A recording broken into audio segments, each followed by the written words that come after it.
One thing that I wanted to focus on tonight, we just finished July 4th yesterday. It was on Friday. Of course, in the States, I believe July 4th is just ending on Friday night. But the serendipity of July 4th happening right adjacent to Shabbat, I think, is impossible to put away, especially because of how much our America as a state, and I would say even more further, American values have played a role in what's happened in this so-called 12-day war. We could give another number on it, the war since October 7th. I'm putting the number on it, the 100 Years' War, because I believe there's been 100 years of warfare since about 1922, when the first anti-Jewish riot broke out in Jerusalem. A number of Jews were massacred, followed up by the Hebron massacre, the formation of the Haganah, the anti-Jewish riots, the 1930s, and on and on and on and on. We seem to be at something of a turning point in history. The signs are the Abraham Accords, which tells us that there are some number of Israel's neighbors that, while they may not want warm peace with Israel, at least they don't want a hot war with Israel and are willing to look past the past and move on to the future. I know it's propelled by India wanting to make a strong sense of connection with North Africa. Many nations of the world knowing that war is not good for prosperity. People need food to eat. People need oil to warm their homes and drive their cars. So many, many reasons that this part of the world is essential to world well-being. And neither the nations roundabout can stay in a continuous war with Israel for no good reason other than hatred, or come to terms that Israel is a member of the nations of community, nations of the Middle State. So however you want to phrase what's been happening, I'll call it for now the end of the 12 Days War, which was facilitated by the United States dropping a powerful ordnance onto Iranian missile sites, nuclear missile sites, nuclear enrichment sites. The skeptics are saying hasn't really destroyed them. The optimists are saying they're put out of commission for months, and I think the rest of us say it was way better than the next best thing, which was nothing. And the United States took its role to saying it's not a war against Iran. The United States did not take on the task of deposing an Iranian Islo-fascist dictatorship. It wasn't our role. Our role was to create some degree of peace in the Middle East, and that some seems to be holding in place. It seems to be holding in place. So America came through. And here in Israel, there's a very, very strong and sense of gratitude that America came through. And so this has given me a sense to reflect a bit about my Americanism that came through, especially my Americanism that stays very, very deeply within me. As I'm reminded day after day after day here in Israel, I'll always be an American. The clothes I wear, the way I talk, the values that I have, the way I speak Hebrew, very, very clear that I'm an American. It's okay. I don't mind.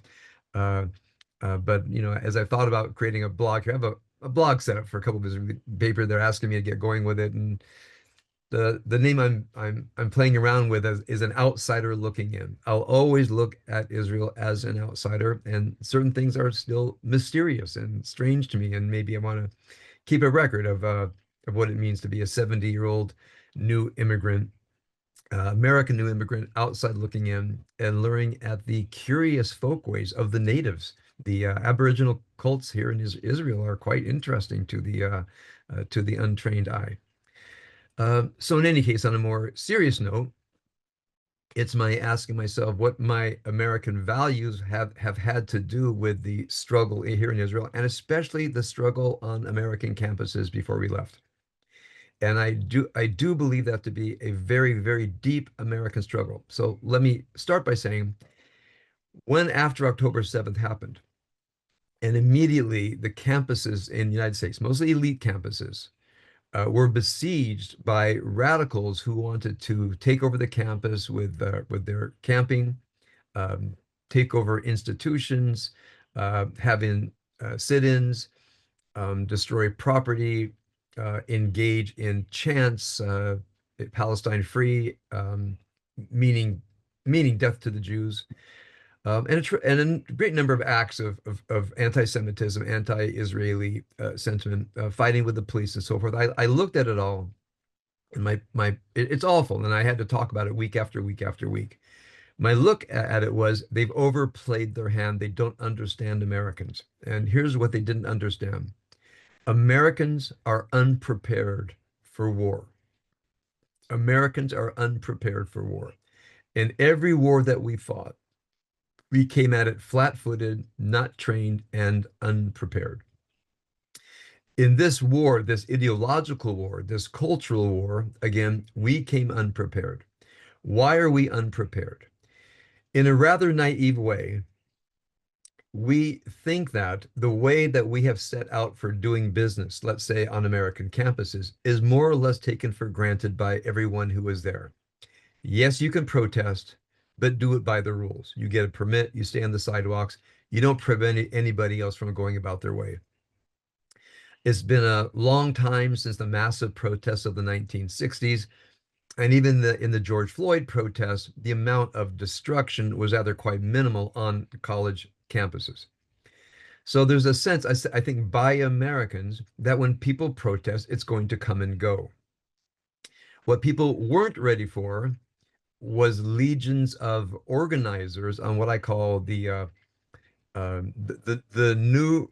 quasi-religion of the Islamo-fascist left. Now, I don't mean this to be insulting. In fact, I think any member of the group would say, yeah, that's pretty much what we are. It's quasi-religious, as I talked about for the past 2 weeks, in that it is rooted in ideas, in ideologies that are taken to be absolutely true, even though there's no evidence that they are true.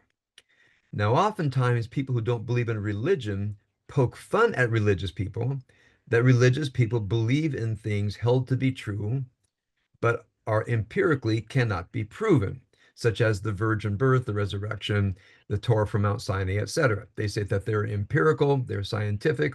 If these things cannot empirically be chosen to be true, don't make a science case, it's called religion. I say, okay, so if people believe in things that cannot empirically be shown to be true, but which, however, guide your life, tell you how to think about the world. These non-empirical things teach you how to think about the world. We'll call that actually or metaphorically some kind of a religion. Now, what makes it closer to religion is when they're integrated together, when the symbol stories and the myths are integrated in some way. So now look at the symbol stories that this new religion has. It has a story of origins, meaning how the Islamo-fascist new religion has a history of origin. And the origin history is colonialism. Now, if you were to look at the history of colonialism, and I'll start in the modern Western colonialism, especially 20th century British and French colonialism. It is a very, very sad, terrible, abject story that when the Ottoman Empire lost World War I, the British and French mapped up the territory and created new nations out of cloth, including, by the way, the British Mandate of Palestine was created at the Sykes-Picot Agreement, Syria, Lebanon, Iraq, the borders of the Gulf states, etc. There was no plebiscite, nobody voted. The French occupied some of it, the British owned other part. It was called a mandate, meaning that they had the authority, the League of Nations authority to rule until nations could achieve independence and operate on their own. In a sense, it was patronizing, meaning you people are not able to live on your own as a functioning state in the modern world. We'll take care of you and we will usher in that day. Now, when I was a kid and I learned about it, I thought, okay, what do I know? Now, try to imagine living under that. Try to imagine a person living under the memory of a great culture, living under the memory of Arabian culture, a world dominating culture, of the Ottoman culture. And another culture, a rather new culture, comes inside and says, we will rule you for the time being, and we'll tell you when you are ready to rule. it's infuriatingly insulting. It's a real damage to a person's sense of self and character. Many books have been written on this. If you look at books that I mentioned, October 7th, uh, if you look at Fukuyama's book, Ideology, I think it's called, about how this created a sense of fury and helplessness among native populations, with the idea to reject, to overthrow these colonial interlopers. Certainly, the books uh, um, uh, by his name's escaping me. Um, Hold on a second. Eric, somebody throw the name out for me. Who wrote the book about the great turning of masses and masses of people in what we would call the third world against the first world. And again, the fury was not so much that the first world, America, for example, stood for bad things, but that the second and third world, how they were denigrated, how they were lowered in value. And there was a desire to push back. In fact, as I read the history of Iraq this week, and I saw that the Western powers tried to prop up a king in Iraq and a king uh, uh, in Egypt.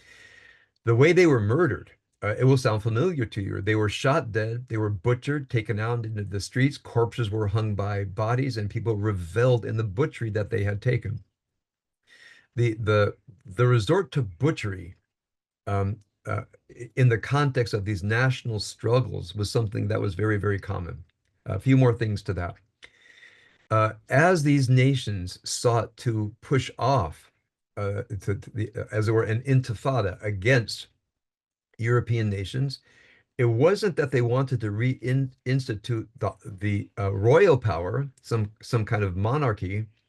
They went for a new vision of statehood, which was under the liberation movement. And liberation meant power that would be wrested from colonial powers, and the power would go back to the people. It was very Marxist. If you wanted to know, well, what kind of state? How would you do it? Very much rooted in Marxist revolution and what to do with the foreigners. Now, remember, under Marxist thought, the very presence of a foreigner, child, woman, man, was an outrage, was an invasion, and they should be put to death. It wasn't as if kill people that are fighting, people not fighting, let go. The minute a family moved to one of these regions, it was an aggressive act of colonialism, and they should be killed. And if they're butchered, how much the better. This wasn't about the Jews. This was about all over the world, in Vietnam, in Algeria, and in other places. Colonial interlopers were to be killed and butchers because they were inherent enemies of the state. So this kind of thinking is already popular in the 1920s, the 1930s, 40s, and certainly into the 50s. So just the background of what Israel is facing. The United States facing this, we'll leave the history of American foreign policy from 1950 on. Again, it was caught flat-footed. If you look at American history books on the war in Indochina, the war in Korea, we didn't really understand that we weren't just fighting people that are anti-American, that we were fighting communists. And not communists that they wanted a government where wealth would be shared. It was a certain view toward the world, a certain view toward the state, a certain view toward outsiders, and a certain view toward world domination. Now, as I read these books, and I read many of them, as soldiers went to war, soldiers sometimes ask, well, what are we fighting for? Well, fighting communists was not very hard to get riled up about, because they saw the depredations, they saw the torture, they saw the mass murder, again, which was one of the weapon tactics of the enemy. And when they were captured, well, what do you stand for? They really didn't know. There are many, many records of Americans being interrogated by the enemy. What do you stand for? Mom and apple pie, football on Friday nights. Americans were, not surprisingly, but woefully educated on what it is they stood for. What they stood for was defeating the enemy, but there was an abysmal ignorance from Americans. And by the way, if you do mention freedom, democracy, and cynicism, it was met with cynicism. Oh yeah, that old stuff. Yeah, don't give me that stuff. Nobody's fighting for this stuff. More or less, we're fighting for the unit, keep our buddies alive, defeat the enemy, and get ourselves home. Certainly in Vietnam, it was understood to be a war against the Indo-Chinese. The idea that there was something, ethereal at stake. Would communism yet again be able to gobble up a country? Could we stop them? I was right after Vietnam. I was in the culture of the Vietnam War, and again, nobody thought in ways that we stood for something greater. Sometimes people did. Sometimes I found someone to talk to, and people more or less laughed at us. And again, I think there's something anti-ideological about American working people and about uh, about the reasons that we do things. Maybe there were Americans that were motivated by democracy in the Second World War, but as far as I could recall, anybody in very rare person in the Vietnam era who so. Now we're at something different. And part of why we're at something different is because after October 7th, we saw a clear attempt to take over the intellectual discourse of the United States, starting with the universities, into the press, and into anywhere this force could be infiltrated. I'm going to call it uh, neo-Marxism, Islamofascist neo-Marxism, DEI, etc. Let me tell you why I'm going to pick on the DEI, diversity, equity, inclusion. Diversity, equity, inclusion is the inheritor of good efforts to ensure that campuses were on the alert for injustices that were inflicted upon marginalized groups, women, students of color. Those are good efforts. I have nothing wrong to say, nothing wrong with those efforts, nothing to say against them. However, they went out looking for cases and came up with a few things. One is they went from incidents of racism to systemic racism. Now, when I began to argue against systemic racism, people would say, but Rabbi Finley, I read an article where there was a racist incident. I say, systemic racism and occasional racism are completely different things. There could be no incidences of racism and still have systemic racism because systemic racism is a metaphoric ideological idea. Put differently, it's a religious idea of this new religion. You can't prove that it's there. You can't prove that it's not there. It's assumed to be there. Systemic racism is part of the neo-Marxian idea of powerful, powerless. The powerful are bad, the powerless are good. So if you're white, you are part of systemic racism, you are part of the power elite, and you are oppressing people under you. You don't have to go looking for situations, for examples, because whether you find them or not, in some ways, does not make any difference. There is a power elite. It's rooted in neo-Marxism.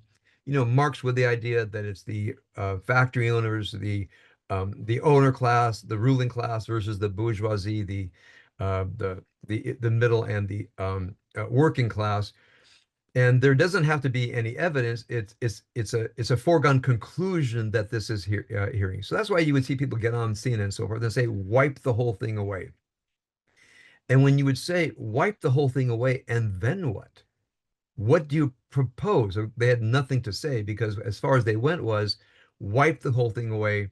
And Marx would say the democrat of the proletariat would arise. His idea was that the workers would arise, take over the factory, occupy the owner's offices, run the factory on their own, and then let the dictatorship of the proletariat occur. If you ever wondered why in the 1960s the students wanted to invade and take over the offices, it was part of the Marxist theater of the proletariat taking over the means of production. Now, what they did not do is try to go in and run the university. Okay, they weren't interested in that. They were after the ecstatic experience of having invaded the offices of the upper elite, trashing things a little bit, and then allowing themselves to be arrested and taken home. But it was all theater. There's nothing real to it. It's another thing you will commonly find in what I call the leftist elite, a lot of theater. Theater is like church in this neo-Marxist religiosity that I'm talking to, the tents and the chants and so forth. If you look back, there's a theatrical, almost religious devotion into it because it's only a quasi-religion. Now you have to ask yourself, once someone yells, Palestine free, desert to the sea, and they're wearing their keffiyeh. Uh, by the way, these keffiyehs are geographically located, and they're always wearing the wrong keffiyeh. I look at Muslims commentating and cackling that they all have the wrong keffiyeh on. Okay, so that's okay. I just thought it's an interesting side note. They're waving Palestinian flags. They're shouting for Palestine free. They're wearing the keffiyeh, marching around, not letting Jews talk, uh, shouting people down. So this is the rabbi speaking. What happens when they go home? They go home, they put the flag down, they take the keffiyeh off. I hope they fold it and put it away. Now they have dinner. Okay. Now how do they talk to each other? Do they scream at each other? Do they yell at each other? Do they yell slogans at each other? Do their marriages same the same marital stress as the people that I know? Are their children rebellious? Are their children flirting with voting for Trump or something? You see, one problem with these religious cults is they have no staying power. They don't offer a plan for human transformation, for character transformation. They don't guide people through crises in life. They don't tell us how to manage marriages. They don't give advice when marriages go bad. They don't tell us how to raise children. It's really unidimensional. And the unidimensional is against Israel. The myth is if Israel's destroyed, and again, they won't do it, they just want to make sure that someone else will do it. If Israel is destroyed, as what Hamas wanted to do October 7th, it would not have happened. But in the furthest flights of fantasy, let's say something like that would have happened, God forbid, then what would have happened? Well, floods and floods of people butchering, there would be an orgy of blood and destruction and so forth. And let's think forward. Okay, Israel's been destroyed. The bodies are in the streets. What happens now? Remember, it would be desolate. There wouldn't be any industry remaining. It would be a wrecked environment. What's going to happen then? Okay, who's going to control it?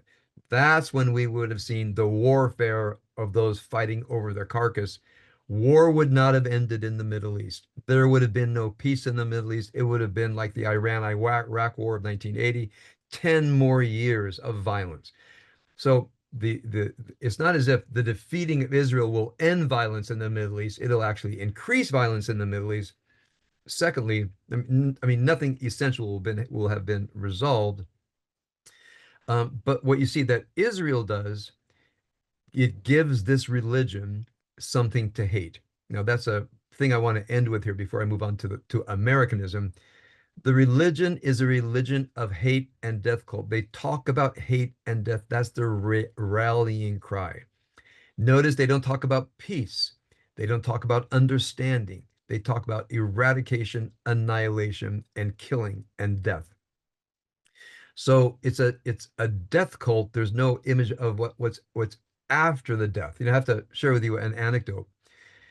Part of my growing up in Compton, California, we were, if not the last, I think the last whites who finally fled from Compton. And one would imagine that with all the gangs hunting down the white kids, that after yours truly, jumped over the fence and ran, and the gangs were still there, that the gangs would have said, "Okay, the violence is over. Let's go back to class." So my friend called me a few days later and he said, "Man, it's gotten worse." I said, "What do you mean it's gotten worse?" He said, "Well, now that all the white people are gone, we're turning on each other."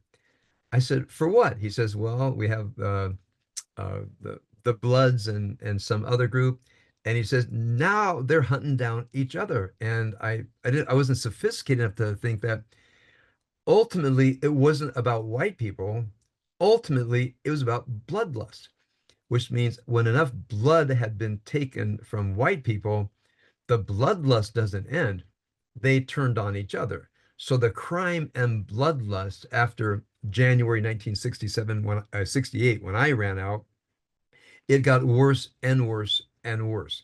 So one thing that happened was the level of homicide of young black men, homicide against each other from 1968 on skyrocketed, partly because you might say there were no more white people to kill. So now it kind of became obvious the whole goal was to kill, not just kill white people.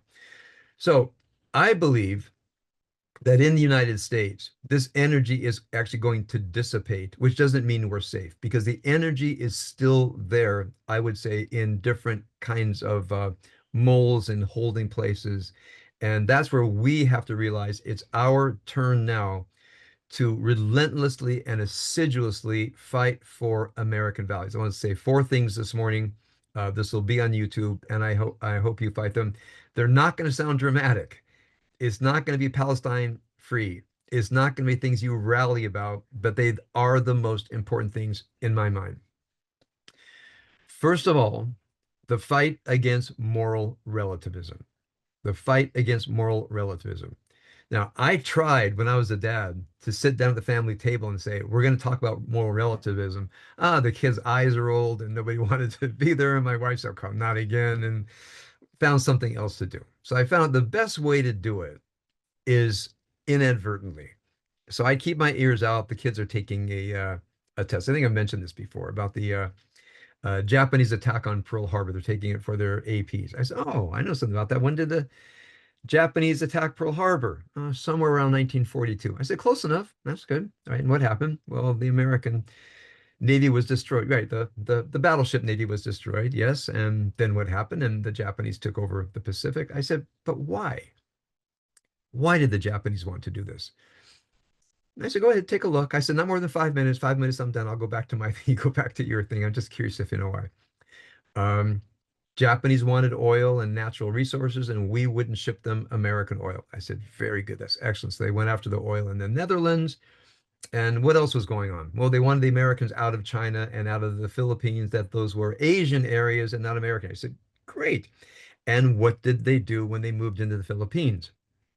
Ah, they studied a little bit and said they set up a brutal, rapacious moral law where they were predators upon the Filipinos. Everywhere they went, they set up predatory governments that murdered and raped everywhere they went.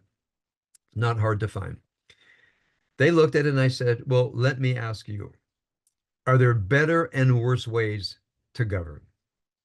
Whatever the Japanese claims were about American imperialism and Japanese access to raw materials, you look at the history of the Philippines and you tell me why the local Philippines fought with the Americans to expel the Japanese. Why?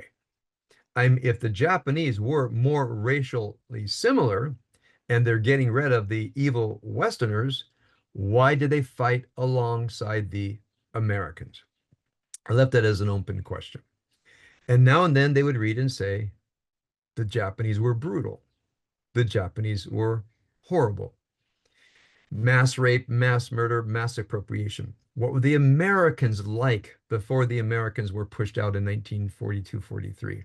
They look at it and say, not like that. Not equality, but not like the Japanese. I said, okay, well, if they had patience, look a little bit further. Or the Japanese like in China. And again, the same thing, concentration camps, death camps, appropriation of property, rape camps, same thing in North Korea.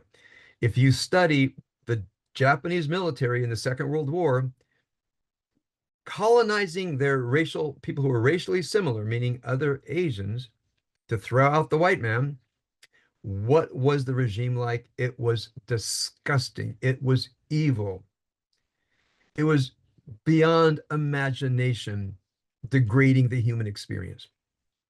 So then again, if I still had a few kids who could take this after a couple of days, my question would be, was it better or worse? Was it better under the Americans in the Philippines, or was it worse under the Americans in the Philippines? Now, these kids had no experience with better and worse. They thought, culture comes is a social contact that comes from the people, and there's no real better or worse. But when you have a military come in and arrest all the men and massacre them and take the women off to rape camps versus a military that came in and said, we're going to help you plant your crops, what the Americans did beforehand, is there a better and worse? Massacre, rape camps, or help you prosper? So I asked the students, I'm not telling you what's right or wrong. I clearly think so. But A, is there a right or wrong? And B, is one of these regimes, the American occupation of the Philippines or the Japanese occupation of the Philippines, was one of them evil? Okay. Any student who would read would say, yes, the Japanese occupation of evil and of China was evil. Okay? The Americans weren't. So, okay, when the Americans came back in 1945, what happened in 1946? The Filipinos got their freedom. They became their own country. I said, so taking a long step back, the United States and the Philippines versus the Japanese in the Philippines. If you have any kind of moral assessment, the Americans were good, the Japanese were evil. Well, I'd like you to check it out. And again, this is why I had a few kids studying the AP, a few kids who were curious, a few kids says, yeah, we'll stay behind at the Finley house after dinner and hear the rabbi wax eloquent a bit. I pulled books down and let them look at it. They said, thank you, thank you, thank you, Rabbi Finley. This has really been wonderful. You've opened our eyes, and who knows who else they spoke to. So because of my study of history and because of my study of history ideas and the obvious that Eastern Europe wanted to be freed by the Americans. Western Europe wasn't begging for the Berlin Wall to move to the Atlantic. They wanted the Berlin Wall down. People in Russia wanted to be like America. Immigrants are coming into America. We're doing something here meaning America, that is the envy of the world. What are we doing that is the envy of the world? Well, it goes back to our founding documents. We hold these truths to be self-evident, skipping ahead, that all humans are created with unalienable rights. The government, we don't create them, the government can't take them away. And among them are life, liberty, and the pursuit of happiness. Let's just think of that for a moment. Even if I'm on death row and there's an earthquake and things break open, I still have a right to life. I'm going to try to get away. I don't say to myself, well, I've been adjudicated to death, I'm going to sit here. That's a rare occasion. Other than that, I as an individual, and I would say created by God individual, although Thomas Hobbes does not talk about created by God much, he said it's just in the nature of human things. I have a right to life. I have a right to freedom. Now, what does freedom mean? Freedom means I get to make my own way, very likely among others, and others cannot stop us unless we're infringing on their freedom and making their way. Another way of saying it is, my freedom stops at the end of your nose. This, by the way, is part of what impels the libertarian movement. Freedom only ends where someone else's property begins. What I want to do on my property is up to my choice. Now, certainly there are court cases back and forth. Do I have the freedom to trim my oak tree? Do I have the freedom to put whatever fish I want in my pond? That's not what I'm talking about. What the Declaration enshrines is a philosophic anthropology. It's a way to look at yourself. In fact, the Talmud says, in front of every human being, there's 10,000 angels that walk ahead of the human being with trumpets and music and banners and insignia, all shouting, make way for the image of God. Make way for the image of God. When we walk down the street, there's a caravan of angels all shouting, make way for the image of God. So when you think about that, somehow from a biblical perspective, I'm God's consciousness placed on earth. And if I want to do something, I probably have good reasons for doing it. And if I don't have good reasons, probably better let me do it for the long run. Probably let me do it unless I'm going to hurt some other person. So try to imagine we've been given goodwill, we've been given free will, we've been given goodwill, we've been given reasoning process. What we want to do in general might be a good idea. And from a theoretical perspective, no group of pearl clutching citizens can come and tell us what to do and what not to do. That's ideal. Of course, not how the way it turns out, but there's something deep within the American psyche that says, I can think, I can feel, I can reason. I'm created by God. Leave me alone. Let me do my thing. Of course, we had this in the 1960s. You do your thing. So that struggle between what's good for the general and what's good for the individual is a struggle in America. But our philosophic anthropology enshrined in the Declaration, it does tend toward we know enough and don't need the government to tell us what to think and how to be. We have been granted life, liberty, and the pursuit of happiness, which means I will find the meaning of life my way. You want to tell me to go to church? You want to tell me to go in the military? Whatever you think is going to provide the best thing for me, it's your business. You can make a case. Ultimately, it's my choice. Now, try to imagine, again, this is a Puritan version that we have this. Somebody comes from the outside and says, well, you have to get to work. Yeah, probably. But ultimately speaking, Americans know deep inside, I don't have to do it because you say so. I don't have to do it just because you say so. And that's why I think this DEI that comes to a campus and says, a bunch of bullies block a roadway and say, you can't walk here because you're a Jew. They didn't last for more than a couple days because eventually the Jew's going to go home. He's going to find all his buddies. I would have gone down to my jujitsu club and got 20 ruffians and said, "We guys help me break this group up." We would have gone down there and busted that line. These people get away with it because we're not prepared for it. But ultimately, if someone, linked arms and said, "No Jews go by here," enough Americans would say, "Well, that's outrageous and that won't stand." Uh, this might be more myth than reality. But some Hells Angels were demonstrating in El Monte years and years and years ago with anti-Semitic slogans, and El Monte wasn't ready for it, but the word went out. So who are the Nazis? What do they have to do with the Hells Angels? And someone said, well, the Nazis, they're the ones that shut down the motorcycle clubs in Nazi Germany. So when the Hells Angels heard that Nazi Germany is against motorcycle clubs, they drove out to El Monte and they beat these guys up. They said, we don't want anybody shutting our motorcycle clubs down. I hope I got the story right. You can look it up if you want. Nazis in El Monte, Hells Angels broke them up. Hells Angels, as bad as they are, in some way, they are the American outlaw, meaning we go out because we want freedom. So what are our core values? Our core values are, number one, freedom, which is understood through a theory of the human being, meaning it's a philosophic anthropology.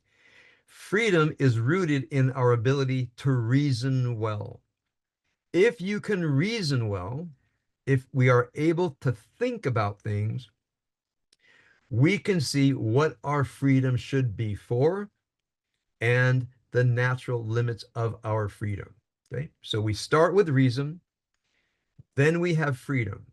Now, if with our freedom we decide to build up society, to make it safer and better for everybody, well, that's our choice, and it's the best choice. But with our reasoning and our freedom, we decide to get off the grid, to go somewhere else. It's not preferable, but it's not against the law. So as we have this movement to take back the country with this very minimal idea, you can't talk about it at dinner time. I think kids will reject it.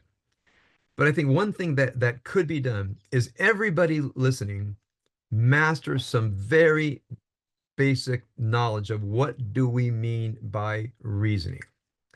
Reasoning holds there are a couple of axioms: the worth of human life, the worth of human freedom, just a couple of axioms. You can't be proven but we assume them to be true. We live as if they're true. Now, I bring these human axioms to life. You could ask a kid, do you believe in general that human beings should be free to do as they wish, as long as they're not harming other human beings? Do you think this is relativistic, that this idea can be taken away by somebody, or is this part of what it means to human being? I think most kids would say yes. So if someone were taking away some activity that a person wanted to do, that would be wrong, as long as it was safe and not likely to harm others. They would say yes. Right? So just with that in mind, when they go to school and they say some speaker and Antifa's out front and won't let the person talk, your child will say, wait a minute, doesn't that person get to say what they want? And they will tell you, but he's dangerous. If he gets to say what he wants, it could be hurtful, his lives. And if you raise your kid right, your kid says, I will decide that. I want to hear what he has to say. You get out of my way. Now, that's a conflict. So the more times young people say, I want to hear what they have to say, and then reason about what they say. Again, you'll have to do a lot of work on what it means to reason, how you take a statement, verify whether it's true, what the consequences are. This can only happen in the home. Maybe you to your children, to your grandchildren, to nieces and nephews. Kids hear the conversation off to the side. The American home must be the place where American values are taught. The American home must be the place where American values are taught. So any product of American home, they're not a moral relativist. They don't believe morality is rooted in the social contract. They don't believe that society is divided into victims and the powerful are bad and victims are good. They don't believe in any of that. They believe in certain axioms, the worthwhileness of every being, the value of every life, the capacity for reason and to solve problems. We believe very, very few things as Americans, but those things must be taught and in my mind retaught and retaught in the home. Ideally, they would be taught in elementary school civics classes. If they have not yet been infected by radical DEI, they should be taught in high school civics classes, whatever else they're teaching on the three forms of government. The ideals of the liberal society must be trained when they go to college, whatever else they're learned. There has to be, in my mind, a required class on the values of the liberal state, because it is the true, authentic values of the liberal state which provides the counterbalance to Islamo-neo-fascism and all these ideas that have been able to grab the hearts and souls of young people and have them say and do terrible, terrible things. The way we get them back is to educate them well. And as you know, I've often taught, if religion in America is going to do anything, sure, spread the gospel. Sure, we have a deep Torah that can transform our lives. Nicha, I grant that, and I will teach it. Everything else we do has to be restoring our great country to its founding values. All right, that's my talk for this morning.